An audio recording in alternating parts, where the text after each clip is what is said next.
Welcome to Fix Your Apps. Today I'll show you exactly how to restore game progress on iPhone so you never lose your hard-earned achievements. Now let's get started. Method 1, Step 1, open the App Store on your iPhone. This is where you can download or reinstall your games. Step 2, search for the game you want to restore progress for. Make sure it's the exact game you played before. Step 3, download or reinstall the game if it's not already on your device. Step 4, open the game and log in with the same account you used before so your progress syncs properly. Method 2, Step 1, open the Settings app on your iPhone. This is where you control your backups and account details.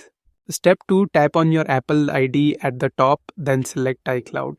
Step 3, tap on iCloud Backup to see your backup options. Step 4, check if there are available backups that include your game data. Step 5, if possible, restore your iPhone or app data from the iCloud backup to recover your progress.